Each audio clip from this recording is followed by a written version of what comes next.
Yan, Weng. Yan, oh. Diretso na tayo. Magandang usapan nito. Alamin natin kung ano ang legal na pulso sa issue ng pag-alis, pagtakas ba ni Senator De La Rosa dyan po sa poder na Senado sa ilalim ng kanilang protective custody. Nasa linya natin si Attorney Mel Santamaria, isa pong profesor ng Ateneo de Manila School of Law at dating Dean ng FEU Institute of Law. Magandang umaga po, Attorney Mel Santamaria. Live kayo sa Saksi sa Double B. Magandang umaga po, Attorney.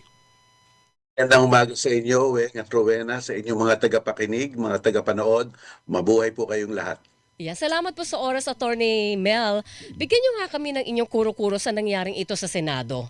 Hindi natin pag-usapan yung nangyaring putukan pang NBI at saka PNP ito. Pero doon sa pag-alis ni Senator De La Rosa sa poder po ng Senado, ano po ang inyong pulso dyan? King opinion dyan, unang-una, may valid ICC warrant. Sapagkat may valid ICC warrant, ibig sabihin may pugante o may isang suspect na nasa loob ng isang gusali, ito na nga yung Senate. At kung nahandyan yan at merong mga tumulong at na tumakas, baka mapasa ilalim sila sa Presidential Decree 1829. Ito yung obstruction of justice law natin. Ang sinasabi, sino mang tao na nag-delay, nag-obstruct, nag-impede, nag-frustrate para dakipin ng isang tao ay mananagot sa batas at ang kaparusahan ay pwedeng umabot ng around 6 years. Pero ang unang tanong natin, Opo. Weng, Rowena, Opo. valid ba itong ICC warrant na ito? Opo. Explain natin ng konti, ano? Sa ating international law, tinatanggap natin yan. Meron tayong tinatawag na international laws. At sa loob niyang international law yan, madaming mga krimen. Opo. Crime against humanity, genocide, piracy. At kung tutuusin mo, ayon sa international law, yung mga krimen na yan, pwedeng litisin kahit sa anumang bansa. Ngayon, ang ating konstitusyon sinasabi na ang generally accepted principles of international law shall be part of the law of our land. So, bahagi na ng ating batas ang mga international law yan. So, noong 2009, gumawa ang ating Senado at pinirmahan ng Presidente ang tulay sa international law yan para maipatupad yung nasa konstitusyon natin. At ang tulay na iyon, yun ang Republic Act 9851. Oo.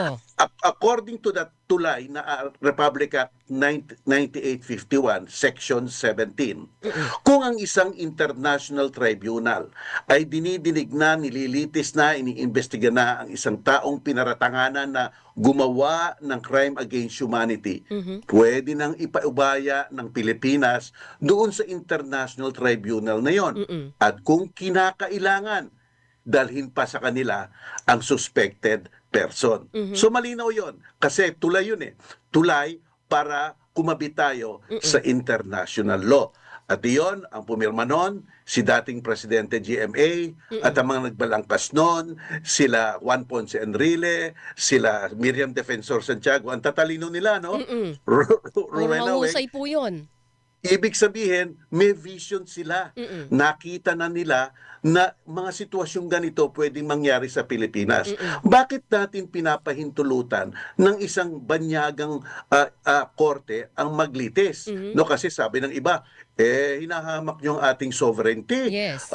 Pinabababa niyo naman yung ating yung ating husgado dito, mga piskal.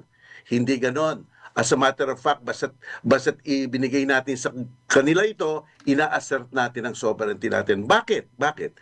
Alam mo, Weng, Rowena, Opo. nakakasigurado ako, 101%, mula una hanggang matapos, wala pang nakakadinig ng crime against humanity dito sa Pilipinas na piskalya o huwes. Ibig sabihin, wala tayong kabihasaan doon.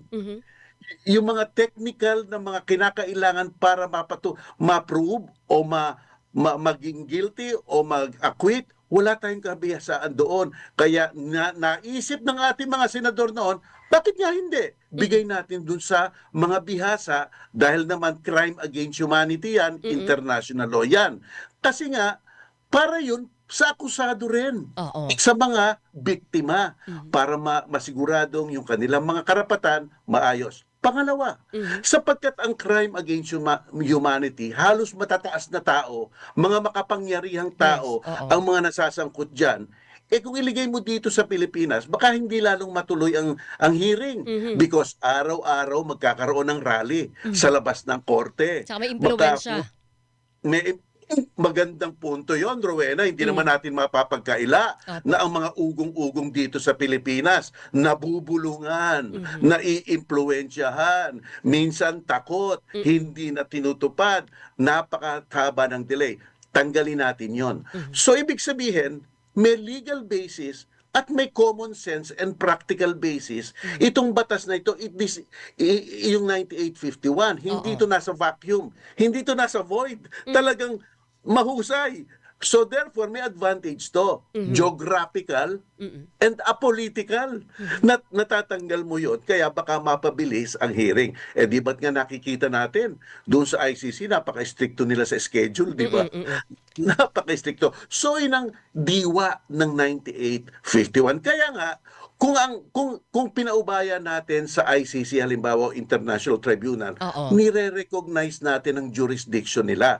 At kung nire-recognize natin ang jurisdiction nila, lahat ng proseso nila, nire-recognize rin natin. Kasama na ang pag-i-issue ng warrant of arrest. Okay. Kaya, hindi na kailangan mag-issue dito. Yun. Yeah. Hindi na kailangan ng local warrant to implement the ICC warrant, Attorney Santa Maria. Kumpa ka dyan, Oo. yan ang karamihang opinion ng mga eksperto natin, no? Tsaka international law. So, yung sinabi Pero, Attorney, sorry, partner, Weng. sorry. Yung sinabi ni Senate President Alan Peter Cayetano kahapon na technically hindi tumakas si Senator De La Rosa mula sa poder ng Senado ay dahil wala naman daw pong warrant laban sa kanya. Magandang tanong yan, Rowena. Opo. Kaya dapat talagang magandang napag-usapan natin kung valid yung warrant o hindi. Yes. Di ba?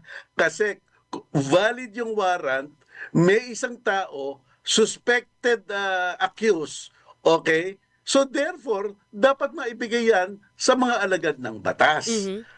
So therefore, alam na, actually, nung nahandyan si Senator De La Rosa, hindi siya pugante. Oo. Alam natin kung nasaan siya. Yes. Nasa loob siya ng Senado. So therefore, nung dumating ang mga NBI, ginagawa lang nila ang kanilang trabaho. 'Di ba? Kasi sa ating alam niyo naman, Rowena, sa ating bansa dinidisperse natin ang kapangyarihan ng gobyerno para walang maging diktador. Opo. May husgado, nagde-decide. May legislature, nagde-decide. At saka may executive, nag-i-implement ng batas at public order. Opo. So kung titignan mo, nung mga moments na iyon, sino ang gumagawa ng kanilang trabaho? Ang legislature at that moment hindi naman nagbabalangkas ng batas, hindi naman nag-i-impeach. Pero yung NBI, Executive Department, gumagawa ng kanilang trabaho. Opo. So, magrespeto nga tayo sa isa't isa, pero dapat may manaig para magkaroon ng rule of law. Di ba? Dapat pumaling sa Executive Department nung moment na yon, dapat Okay. binigay. Oh. Okay, Attorney, yung ginawa ho naman ng grupo ho ni Senator De La Rosa, humingi sila sa korte ng paliwanag lang para lang masiguro na valid ang arrest. Yun ba ho, kailangan hintayin muna ang desisyon ng Korte Suprema? Magandang tanong yan, Weng. Alam mo, sa lahat ng mga desisyon ng Korte Suprema, may inilalahad sila sa kanilang mga papel, sa kanilang mga resolusyon, di ba? Ito gagawin nyo, sasagot kayo 72 hours, yung isa tapos sasagutin ng isang 72 hours. Okay? Yun ang mga nakikita natin. Pero ang desisyon ng Korte Suprema o resolution, nag-uutos rin ng mga hindi sinasabi nila. Sabihin natin, halimbawa, humihingi ng temporary protection order. Hindi naman ibinigay. Okay.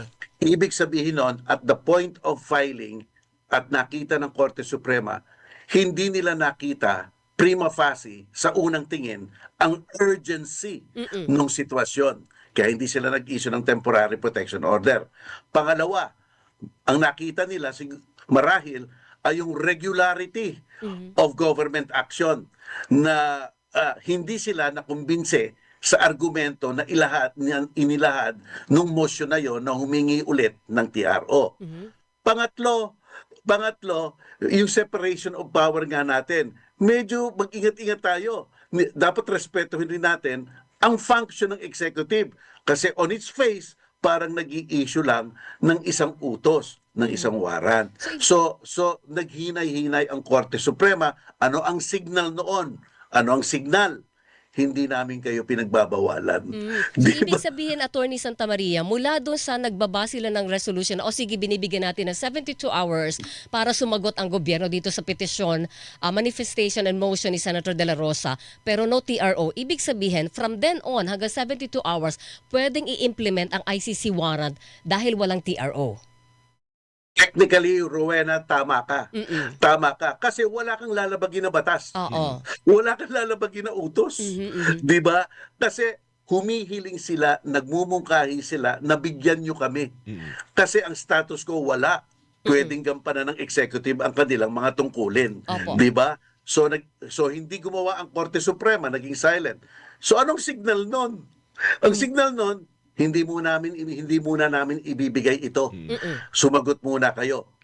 Okay. Hindi ibig sabihin nun, huwag niyong gawin ang gusto niyong gawin in terms of the executive. So, Good. Attorney, sorry. Go ahead. So, mali ba ang tingin ng DILG doon na wala silang gagawing aksyon, di nila aresto dahil walang warrant? Baka yung tinitingnan nila, local warrant. Technically, Weng, mali. Pero siyempre, alam mo na, coordination yan ng dalawang sangay ng gobyerno eh. Siyempre, mag-uusap sila para maiwasan ang gulo. Kasi nga yung nangyari nung kamakailan, yung gulo na dapat hindi namang nangyari, talagang siguro para maibsan ang tensyon. So tinitingnan na nila yung outward effect ngayon. Which tama naman, no? Sapagkat lahat ng tao gustong umiwas sa tensyon na ito. Pero sana, kung kinilala lang nila ang kanilang separate function, nalutas ito. Nalutas ito sana. Doon Pero sa- nandito na, well, kaya nag-ano sila, parang feeling out sila ngayon Yes, para wag lalong gumulo. Attorney Santa Maria, kanina nabanggit ninyo na merong kaso dito na obstruction of justice doon sa pag-alis ni Senator Bato sa kanyang poder.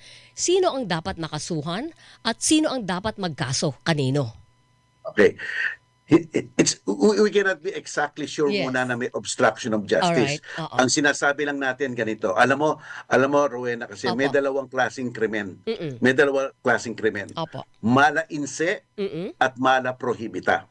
Unahin natin ang mala prohibita. Ito yung kamukha ng mga jaywalking. Oo. Yung criminal intent mo, yung good faith mo, kung anong rason mo, walang kwenta. Basta tumawid ka sa mali, huli ka. Oo. O kaya bouncing check law, basta nag-issue ka ng cheque, ano pang intention mo, Oo. tumalbog, huli ka. Opo. Ang mala inse, dapat merong criminal intent. Okay. Dapat merong evil mind. Ito na yung sinasabi na there is no crime when there is no criminal mind. Yes. Iyon, doon pumapasok ang obstruction of justice. Okay. Sapagkat doon yung PD 1829 ang nakalagay. Sino mang tao knowingly and intentionally delay, impede, obstruct, prevent the apprehension of a suspect shall be liable for a penalty of mga aabot nga ng 6 na years. taon, no? Oo. So therefore, yung knowingly and feloniously, dapat mapatunayan natin yon. Kaya, halimbawa na lang, let us just assume, Okay. alam nila may warrant of arrest. Yes. Di ba? Alam nila na ang ginagawa nila ay patakasin ang isang let's say suspected na Yes. because of a crime, o papasok talaga. 'Di ba? Kasi alangan ng mga minsan madami kang pwede bang ganito? Pwede ka makasakay, hatid mo lang ako diyan sa merong sa merong restaurant diyan, kakain ako. Oo. O sige, sasabay kita. Madaming kwentong gagawin di ba? Oo, Pero kung mapatunayan, o kaya sabi, hihitch lang ako, sandali lang, hihitch lang ako sa iyo, pupunta lang ako diyan. O di ba?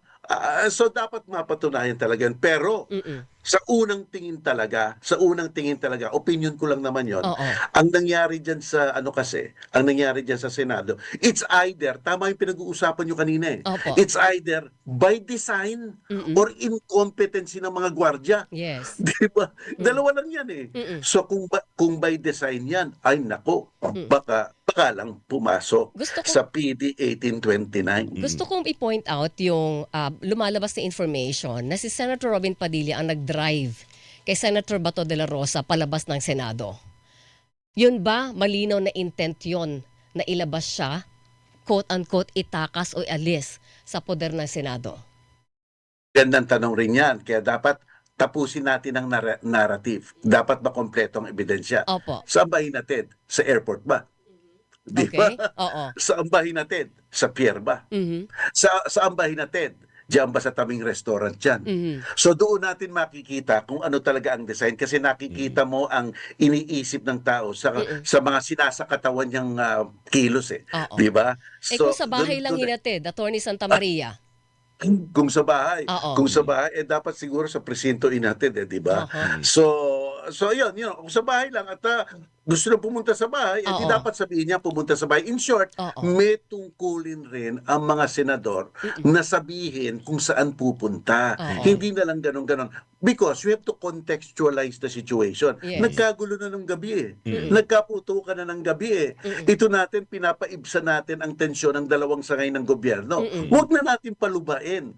Ngayon, kung gagawin mo yan, lalong luluba eh. Bakit? Anong intention mo? Yun ang mga dapat tanong natin. Kaya ating mga journalist, Opo. huwag kayong matatakot sa pasigaw-sigaw dyan. Oo. May atake. Hindi, tanong lang ng tanong para natin Totoo makita. yan. Pero, Attorney, Makita natin ang katotohanan. oo, ako last point ko na lang, Attorney Santa Maria. Kanina nabanggit ninyo na, dahil alam natin kung nasa si Senator De La Rosa nung panahon na nasa protective custody siya ng Senado, hindi siya fugitive na maituturing.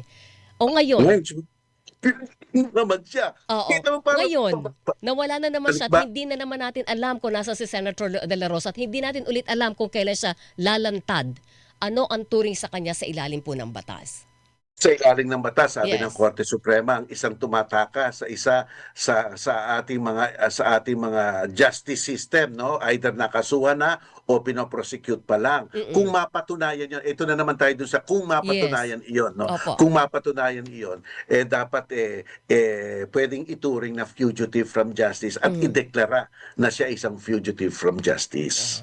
Yan. Kaya madami, alam mo, our system talaga. Alam mo, nakikita mo siguro yung Rowena Weng, Opo. yung wisdom ng ICC, ang daming mga dapat gawin natin bago ituring ganito, ituring ganyan, deklarang ganito, di ba? So naantala in a way ang ating justice system. Okay. Yes. Ako huli, para lang malinaw sa lahat Oo. at depende kung tatanggapin ang paliwanag or hindi. Depende kasi sa isyong ito, hati ang lahat eh. Hati ang Pilipino, attorney, di ba? Kita naman ho natin yan. Ang role ng ICC, mas mataas ba ang kanilang kapangyarihan kesa sa ating Philippine Court or Supreme Court dito sa bansa? Hindi mas mataas yan. Hindi mas mataas. Kaya lang ang problema, ang question kasi, jurisdictional na yan. Nasa kabilang panig na ng mundo yan. Kahit na sabihin ng Korte Suprema, hindi na makikinig yan. Wala na yan. They will respect their own system ngayon. Yeah. Paano yung kabaliktaran no na sinasabi ang ICC ay parang yun ang last resort na raw, attorney? Pag hindi na gumagana ang sistema o justice system Sa dito Pilipinas. sa Pilipinas. Dapat tingnan natin. Tama naman yon. Pero tingnan natin ang nangyari sa sitwasyon na to. Kung natatandaan nyo, nagkaroon ng investigasyon prior to March 2019 bago tayo tumiwalag sa ICC. So nagkakaroon na ng investigasyon ng mga panahon na yon.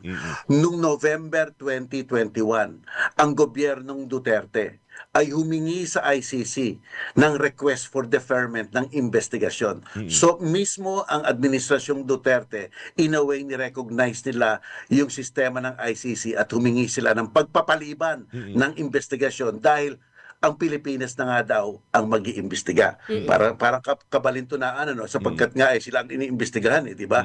So inapprove ng ICC iyon. Sige, approve natin. Pagbibigyan muna natin ang domestic judicial system nyo. Walang nangyari. Walang nangyari. Umabot na ng July Yes. of the other year. Oo. So sinabi ng ICC, ano ang nangyayari? Pero walang nangyayari. Kaya inumpisahan na Yes. ulit ang investigasyon. So therefore, na-exhaust yung remedy. Ngayon, ang sinasabi ng iba, hindi naman kasi, kamukha yung nangyari kay Ian de los Santos, di ba? Ian De Los Santos, oo. Nagkaroon naman ng hustisya. Pero tandaan natin, alam mo, itong ICC at saka mga pangyayaring ito, sabi nga ng ICC, tignan natin in its context. Si Ian, mga ordinaryong tao yan, sumalangit nawa ang kanyang kaluluwa. Di ba? Tayo mga pangkaraniwang tao, sila mga pangkaraniwang tao, siguro talaga mapapailalim tayo Yes. sa justice system. Put it in its context. Kung nabasa natin yung mga co-perpetrators na sinabi ng ICC, sila ang mga makapangyarihan noon. Si President Duterte, si Bato, di ba? Yun ang mga nakalista di Opo, ba? So ibig sabihin, co-perpetrators. tignan mo yung context. At that point in time, masasaktan mo ba sila? Yes. Meron ka bang gana? Yung sistema nga hindi umandar, pinagbigyan na kayo sapagkat iyon ang mga taong iniimbestiga. Di ba? So we have to put everything in its context. Doon sa sinasabing, exhaust nyo muna dito. Dapat tignan rin yon yung factor na yon. At nakita ng ICC nga hanggang ngayon, eto nga para bang nangyari, di ba natatandaan mo kung bakit hindi pinayagan yung Yes. temporary release ni Duterte? Kasi sabi ng ICC, ang lakas pa daw ng impluwensya ni Duterte, political, geographically, at saka financial, di ba? Na kung papahintulutan nating umuwi siya, baka hindi na bumalik, di ba? O ito, nakita na naman natin sapagkat Yes. si Senator Bato nakalista na siya as co-perpetrator. Yes. At tignan nyo, isang malaking sangay ng gobyerno. Malaking sangay ng gobyerno na Senado. protektahan siya. Yes. Ngayon hindi na natin alam kung nasaan siya. So parang ina-affirm nito at saka binabalidate nito yung desisyon nung ICC na hindi dapat pwedeng pakawalan kasi nga malaki pa ng impluensya. Alright. Diba? Ako, Attorney Mel, maraming Thank you, Attorney. salamat po sa inyong mga legal na kuro-kuro. At sana po hindi ito ang una at huli nating pag-uusap sa Saksi sa W. Thank you, Attorney. Magandang umaga, attorney. Thank you. Maraming salamat sa inyo. Message lang. Mabuhay kayong lahat. Magandang umaga po. Mga kapuso, si Attorney Mel Santa Maria, siya po ay isang propesor ng Ateneo de Manila School of Law at dating dean ng FEU Institute of Law.